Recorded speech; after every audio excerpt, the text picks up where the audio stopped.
Hoje falaremos sobre o método de procedimento chamado estruturalista.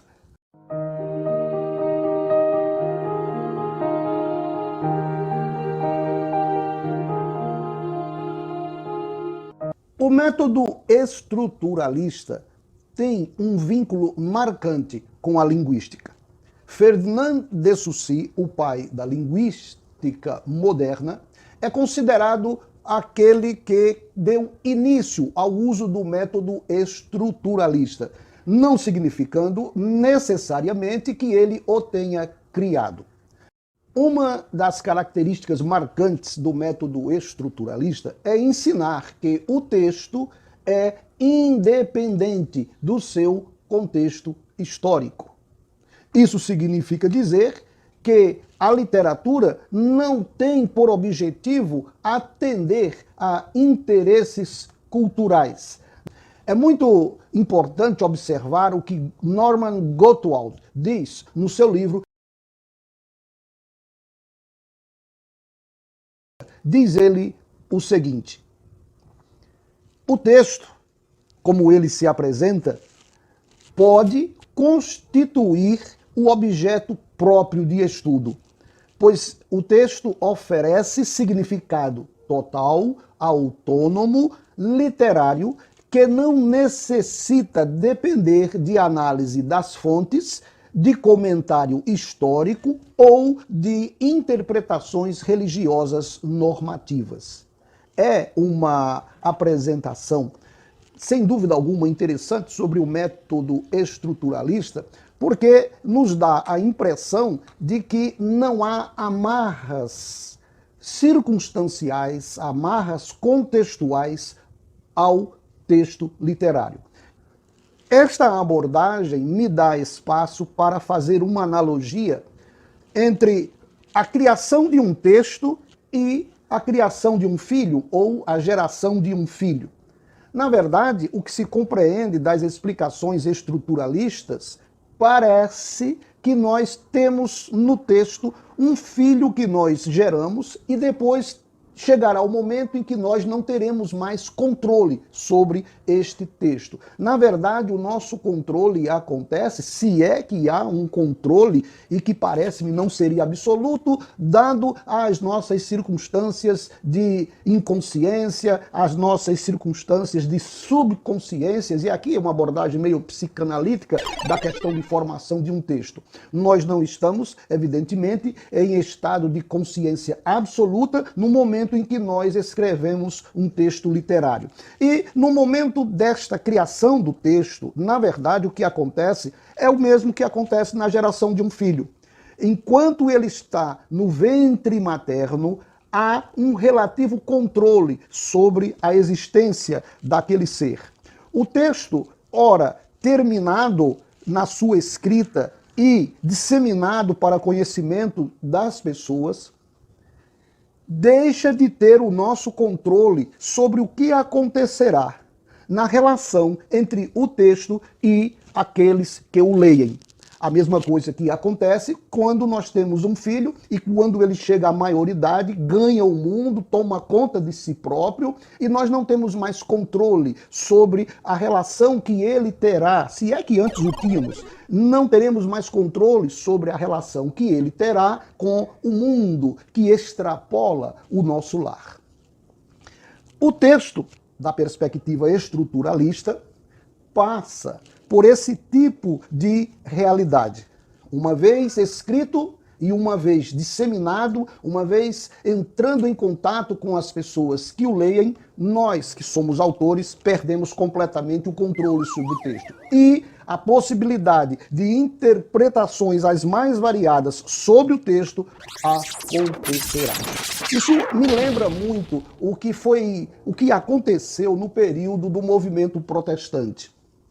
Aquele cidadão chamado Lutero criou uma mentalidade de que as pessoas, em geral, precisavam ter acesso ao texto bíblico numa leitura pessoal, individual, à revelia do controle católico romano, porque elas precisavam ter acesso à interpretação que o Espírito Santo, na compreensão de Lutero, daria àquelas pessoas. Deus falaria com elas diretamente no momento da leitura bíblica, através da possibilidade que o Espírito Santo daria de Deus falar às pessoas. Eu tenho muito cuidado com isso, porque isso para mim é preocupante. Esse tipo de conceito disseminado sobre a atuação do Espírito, sobre a atuação de Deus, sobre leitura bíblica, disseminado por Lutero, para mim, ele abriu portas para uma infinidade de problemas.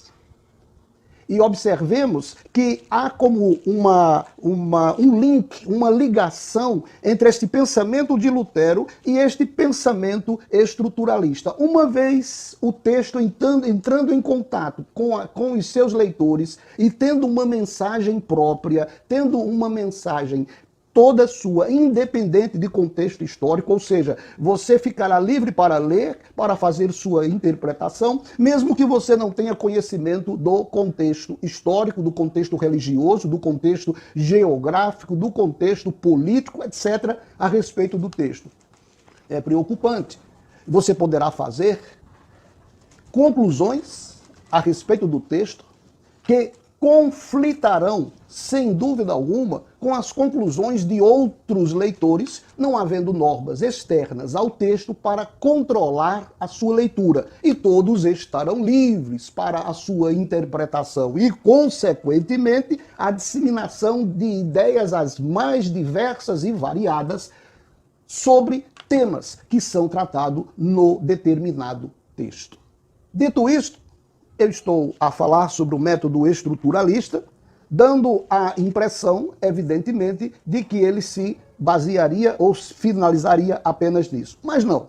Esse é apenas um dos aspectos conceituais que acompanha o método estruturalista. Mas devemos nos deter de antemão, e já começando, ao aspecto de que cada texto tem uma estrutura, segue uma estrutura.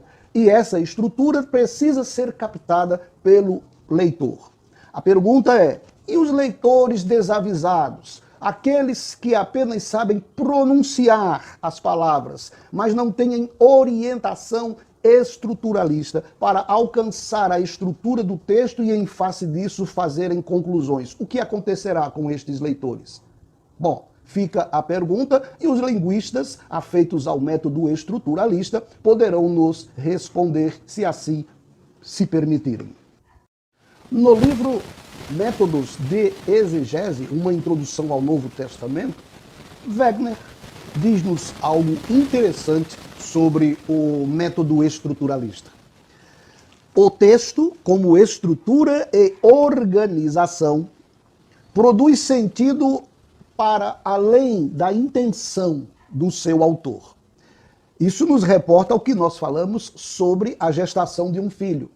Da mesma forma que um filho desenvolvendo-se, crescendo, tomando seu próprio rumo no mundo, agindo muitas vezes à revelia do seu pai, e o texto à revelia do seu autor, podemos entender que isto cria uma situação em que, no futuro, este próprio filho poderá fazer com que pessoas pensem das formas mais variadas a respeito do pai daquele ser. Da mesma forma que o texto literário abre espaço para que muitos pensem divergentemente a respeito mesmo do próprio escritor do texto. E, lembrando aqui, quem escreveu a Bíblia foram homens. Mesmo que digamos que o texto, na sua espiritualidade, tem como autor o ser divino. Isto é complicado pela perspectiva estruturalista e parece-nos que isso é pertinente. Quantos e mais quantos conceitos tem-se a respeito do ser divino em face de um único texto que nós chamamos Bíblia. Da mesma forma que uma família grande, com muitos filhos, Há espaço para se pensar a respeito dos pais das formas mais variadas e diversas. Um filho menor olha para o pai e faz uma leitura do mesmo de uma forma diferente e muitas vezes divergente do filho mais velho, do filho adolescente, do filho jovem. São as possibilidades de leitura de um ser. Da mesma forma que o estruturalismo nos diz da possibilidade variada de leituras de um único texto. Algumas perguntas pautam o método estruturalista. Perguntas: como funciona o texto? Como o texto elabora o seu próprio sentido? O que se passa no texto em si? Quais são as relações lógicas existentes no próprio texto?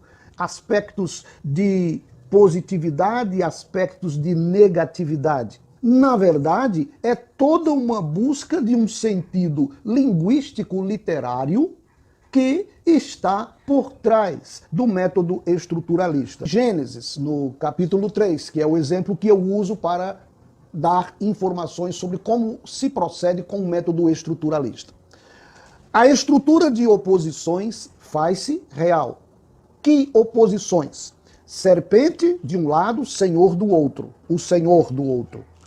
De um lado, o fruto permitido, do outro, o fruto proibido. A árvore da vida, a árvore da morte. A palavra do Senhor, a palavra da serpente. O bem, o mal.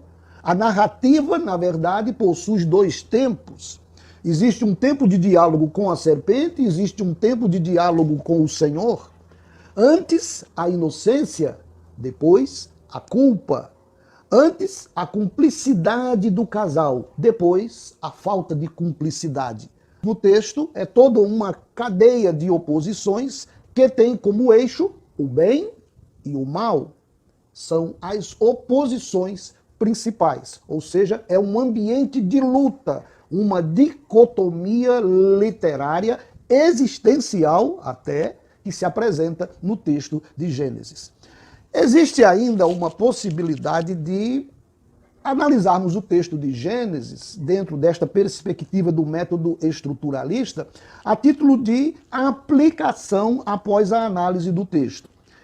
Nós podemos perceber que as representações exercidas pelas personagens do texto têm uma pertinência fantástica para a exegese. A serpente, a religião de Canaã. Adão e Eva, o povo de Israel. Percebemos então a dicotomia, a luta. A serpente de um lado, a religião cananita de um lado, e do outro lado, Israel. Um opondo-se ao outro. Estas representações fundamentais podem ser desenvolvidas em termos de comentário ao ponto de toda uma explicação do enredo vivido pelo povo de Israel no confronto com a cultura cananeia, representada pela serpente. Podemos perceber a possibilidade de síntese entre o método estruturalista e o método histórico crítico. Sim, porque não há nenhuma pretensão aqui do nosso canal de absolutizar um método. Apresentamos os métodos como instrumentos de abordagem ao texto bíblico ou a qualquer outro texto que nos venha às mãos. Fique à vontade para comentários aqui no nosso canal. Faça contato conosco se algo lhe trouxer curiosidade ou dúvida. Estamos à sua disposição. Conte conosco e até o nosso próximo vídeo.